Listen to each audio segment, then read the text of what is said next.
From where we left off, Hitchhiker's Guide to the Galaxy. This looks like a good place to sit down. You bet.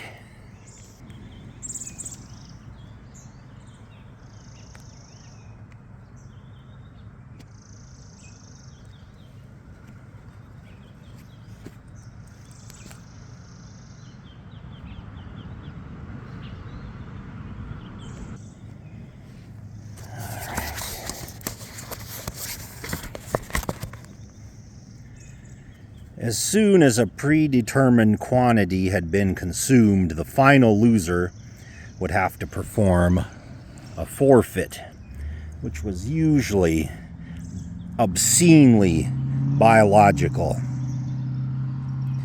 Ford Prefect usually played to lose. Ford stared at Arthur, who began to think that perhaps he did want to go to the Horse and Groom after all. "But what about my house?" he asked plaintively. Ford looked across to Mr. Prosser, and suddenly a wicked thought struck him. "He wants to knock your house down." "Yes, he wants to build, and he can't because you're lying in front of his bulldozer." "Yes, and..." "I'm sure we can come to some arrangement," said Ford. "Excuse me," he shouted. Mr. Prosser, who was arguing with a spokesman for the bulldozer drivers about whether or not Arthur Dent constituted a mental health hazard and how much they should get paid if he did, looked around. He was surprised and slightly alarmed to see that Arthur had company. "Yes, hello," he called. "Has Mr. Dent come to his senses yet?" "Can we, for the moment," called Ford, "assume that he hasn't?" "Well," sighed Mr. Prosser. "And can we also assume," said Ford, "that he's going to be staying here all day?" So are all your men are going to be standing around all day doing nothing? Could be. Well, if you're resigned to doing that anyway, you don't actually need him to lie here all the time, do you?" "What? You don't," said Ford patiently, "actually need him here." Mr. Prosser thought about this. "Well, no, not as such," he said. "Not exactly need." Prosser was worried. He thought that one of them wasn't making a lot of sense. Ford said, "So if you would just like to take it as a read that he's actually here, then he and I could slip off down to the pub for half an hour. How does that sound?" Mr. Prosser thought it sounded perfectly potty. Whatever that means. "That sounds perfectly reasonable," he said in a reassuring tone of voice, wondering who he was trying to reassure. "If you want to pop off for a quick one yourself later on," said Ford, "we can always cover for you in return." "Thank you very much," said Mr. Prosser, who no longer knew how to play this at all. "Thank you very much. Yes, that's very kind." He frowned, then smiled, then tried to do both at once, failed, grasped hold of his fur hat and rolled it fitfully round the top of his head. He could only assume that he had just won. "So," continued Ford Prefect, "if you would just like to come over here and lie down." "What?" said Mr. Prosser. "I'm sorry," said Ford. "Perhaps I hadn't made myself fully clear. Somebody's got to lie in front of the bulldozers, haven't they? Or there won't be anything to stop them from driving into Mr. Dent's house, will there?" "What?" said Mr. Prosser again. "It's very simple," said Ford. "My client, Mr. Dent, says that he will stop lying here in the mud on the sole condition that you come and take over from him." "What are you talking about?" said Arthur, but Ford nudged him with his shoe to be quiet.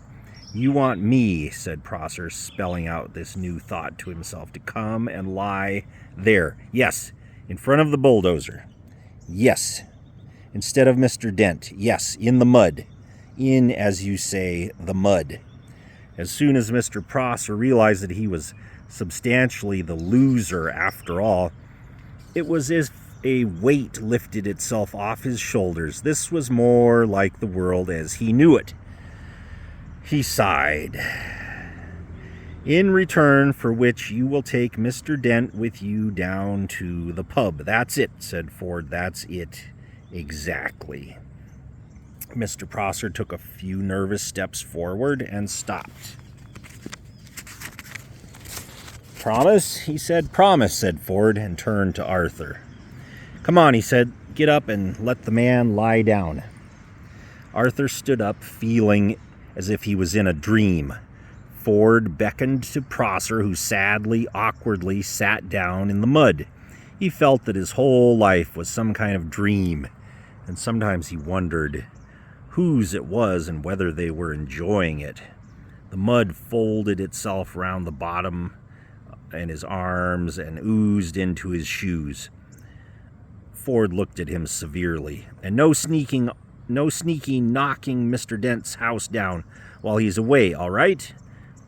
The mere thought, growled Mr. Prosser. Hadn't even begun to speculate, he continued, setting himself back, about the merest possibility of crossing my mind. He saw the bulldozer drivers' union representative approaching and let his head sink back and closed his eyes. He was trying to marshal his arguments for proving that he did not now constitute a mental health hazard himself. He was far from certain about this. His mind seemed to be full of noise, horses, smoke, and the stench of blood. This always happened when he felt miserable or put upon, but he had never been able to explain it to himself. In a high dimension of which we know nothing, the mighty Khan bellowed with rage, but Mr. Prosser only trembled slightly and whimpered. He began to feel little pricks of water behind his eyelids. Bureaucratic cock-ups, angry men lying in mud, indecipherable strangers, handing out inexplicable humiliation, and an unidentified army of horsemen laughing at him in his head. What a day.